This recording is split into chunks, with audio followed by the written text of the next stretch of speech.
Hello everybody, Captain Happy here, and today I have a game in the Tier 6 European destroyer, the Vasteras. Now, before I get going with anything about the match, a really quick breakdown. This is on my alt account, and so this is as far as I've gotten up the line. She only has the torpedo reload upgrade, or not reload, just the torpedo upgrade. So no hull upgrade and no gun range upgrade. Also, I only have a 7-point captain so far on her, so don't even have concealment expert, and all that put together will legitimize some of my decision making early in the game. Not to mention the fact that this is a standard battle, which experience has taught me that the probability of success lay in the team who defends better. So I'm a little bit more passive. And as you'll see in this game, that's kind of right and kind of wrong. But we'll get to that a little bit later. So initially here, I take up a position where I'm not charging right into the enemy. I'm trying to take up a position where I feel like a destroyer might come at me and I'll see him before they see me. But I do have a bit of a hair-raising moment coming up here. Keeping one eye on our York and the Budyani, and I'm really hoping those torpedoes land. And they do. Awesome. So good start for the team. And then I pop around the corner here, and there's Lenin, Hipper, and the new Tier 8 French battleship, the Flandre. That was a little tight. Had I kept going north or continued around the side of that island, I would have been spotted by all of them, and who knows what would have happened. But all's well that ends well here. I'm able to turn away in time and just barely keep myself from being spotted. Meanwhile, throwing torps at the Flandre there. So I know that in this situation, fortunately, both the Lenin and the Hipper are kind of heading away, and that's good. I wanted to keep the Hipper at arm's length a lot because there's Hydro, and also it's a little early, and I'll actually mark the moment, but if you notice, I am located by RPM. So at this point in the game, I kind of figure the enemy DD is somewhere in the midst here, and probably detecting me with his RPM. But I land a couple torps there. As you can see, the European torpedoes, fast though they are, and quick reloading though they are, do not hit for a lot of damage. And I think if I were to average it out over the course of this game, because I do end up with a bunch of torpedo hits, it's probably around 4k per hit, which is not great, but as long as you're able to land some, it can accumulate over time. So I send a second set at the Flandre there, and he seems to have done me some favors with his maneuvering. Now, he goes undetected, and I notice a smoke screen there, so that allows me to know that one of the destroyers is right in proximity of him, which is kind of as I predicted. Now, another thing, both the Icarus and the Fubuki, I outspot, not by much. I think maybe it's 1/10 of a kilometer on the Fubuki, and I think 2/10 on the Icarus in this game. Not 100% sure, but either way, now I turn my attention to the Lenin, as they ended up getting our York, and he's turning back in, so he becomes my next torpedo target. And at this point in the game, I give half a thought to trying to take the long way around, maybe sailing north up the one line and going around these three ships and maybe trying to make a play for their cap. But instead, I decided to turn back around and continue to help in defense. Like I said at the start of the battle, the better defense tends to win standard battles, so I figured I would go try and contribute there. I do land one torp hit on the Lenin, no flooding unfortunately, but as you can see, the damage is about 4k. So that, I won't put too fine a point on it, but that plays a very relevant part to the climax of this game. So here, and right here, we get our first spot of the Icarus. So now I know it's for sure it's the Icarus on my side, and I know that he is my primary responsibility. Um, the gunpowder versus the two, as much as everyone knows, I love the British destroyer line. In a straight up 1v1 gunfight, the Vasteras should be able to outgun an Icarus. Just with the HE alphas is a bit better, and alright. There goes our Pyotr Velicki. The Fondir's doing not too bad of a job of being aggressive, and it doesn't look like we're doing great at chunking him down yet, but my priority is here, the Icarus. And this first shot, oh boy, was that terrible. And it is something that becomes somewhat of a theme, but something to pay attention to is right there. You notice I take a look back. So I knew that the enemy Hipper was coming, and I wanted to do everything I could to make my fight against the Icarus a 1v1. And you saw there, and there's another look back. I'm trying to open up and get into this gunfight while simultaneously not allowing his Hipper to help him out. And I managed to do that pretty successfully. And despite my terrible first shot, I do outtrade well with the Icarus, but he uses his quick smoke to disappear, and I managed to land another 3 penetrations on him, which was pretty good for blind fire, and it also lets me know that he is very, very unhealthy. Probably a one-shot, but I have to focus now as, boy, there goes our eastern flank, more or less. We do still have a Farragut over there, but they've eliminated pretty much all our ships, so we now have to focus hard on winning this flank. So I make my way back towards our cap to try and help my Dallas with the very low HP Lenin, which I won't get a shot at. Thankfully here our Tirpitz manages to finish off. There he goes, that's nice. My priority becomes the Icarus. Again, I know I out-detect him, and with how low he is, there he is. I should be able to finish him right. And simultaneously making my way back towards our cap so I can help defend against the Condor that's in there. First salvo, okay. Alright, this should finish him right. What? Okay, nope. The other reason I wanted to take this position in front of the Tirpitz is to do exactly what I did, which was help screen for torpedoes, and hopefully they didn't do too much work on him. The Icarus goes dark again. Unfortunately, I wasn't able to finish him in that encounter, so I try to finish the ship that was spotting me, and I definitely get a JB-approved kill right there. That keeps our cap safe for the moment. This Italian battleship, I'm not even going to try. He is pretty low HP, but he becomes another significant threat, and something where I play in my mind a little bit with who do I go after at this point. The Hipper, what I'm keeping my fingers crossed for is that our Tirpitz can do some work, because a full health Hipper, it's going to be very, very difficult for me by myself to do a whole lot, and thankfully, though our Tirpitz wasn't shooting at the Hipper, he did chunk the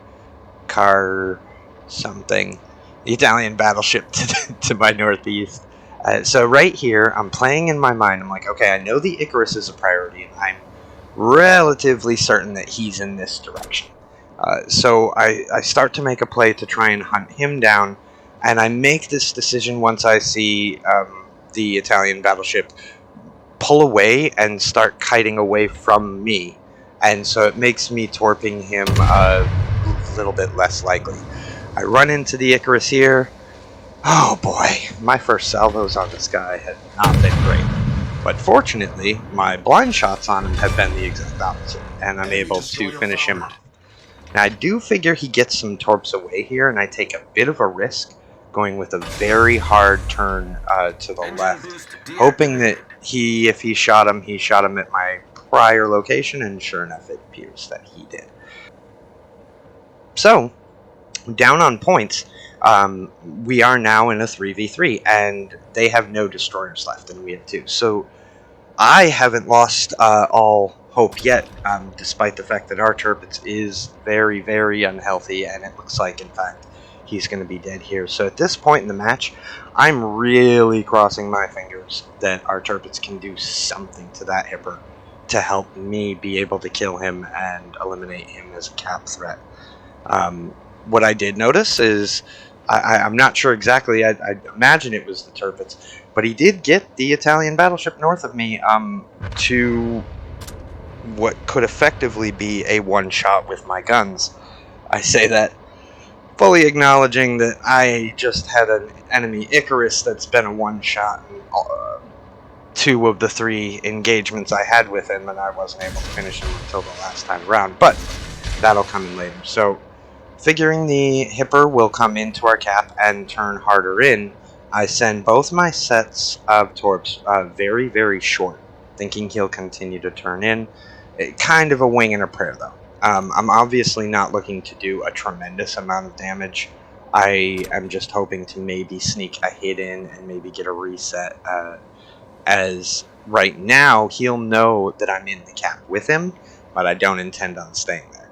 Instead, I look at the mini-map, and I notice our Farragut is moving back towards the cap. And so I'm hoping to be able to move north, gun down this battleship, make it a 2v2, and then I can turn and focus on the Hipper. And in my head right now, what I am hoping for is that the Farragut has a smoke left, and he'll be able to shoot him while I keep him spotted.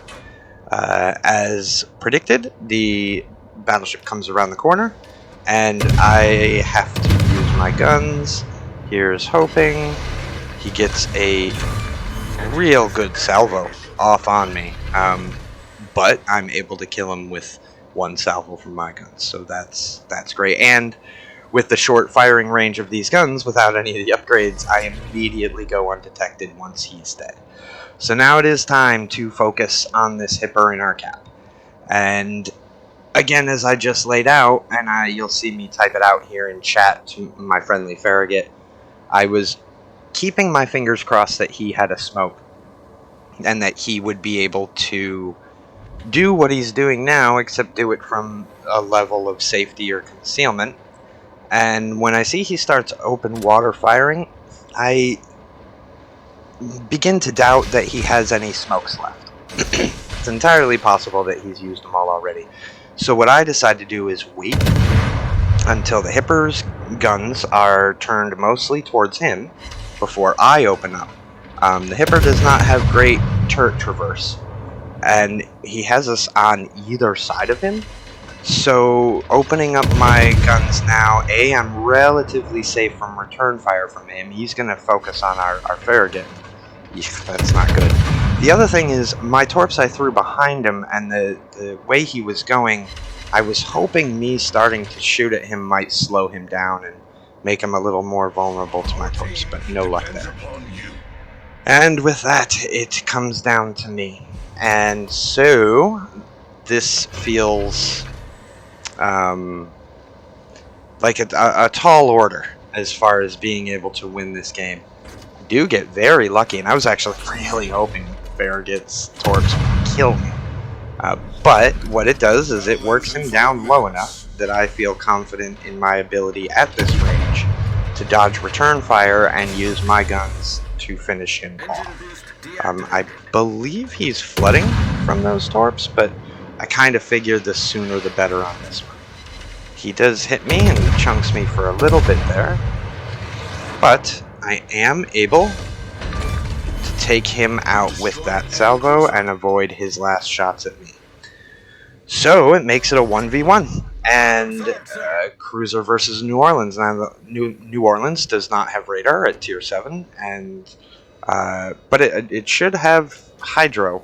And so, what I realize, I don't know. I can see he's about half health, but I know a straight up gun battle between him and I is most likely not going to go in my favor. So at this point in my head, I have to hope he's going to come for our cap. And thankfully, that's exactly what he's doing. And right here, now, I usually advise against throwing your torps right at the indicator. Considering it's a 1v1, I would presume that he's going to make some kind of maneuver. But, I wanted to get him away quick enough because I know my torpedoes are going to be my primary weapon, so I wanted to use them the second he was within range in hopes of getting a reload off and being able to make use of that. The other one is, if you look at his course, he's beelining it for our cap. So I felt like it maybe wasn't as risky throwing him right at the indicator, thinking that, he probably wasn't going to maneuver too much. And he sees my torps right there, but it's not in time for him to avoid them all. So I do get a flood, but again, you see 4k damage on one torp hit. Well, be cool if it was better, but it is what it is, and I recognize what I've got to do. So again, positioning on my map, I'm trying to put myself in a position here where the direction I'm throwing torps at him, he can't pinpoint it.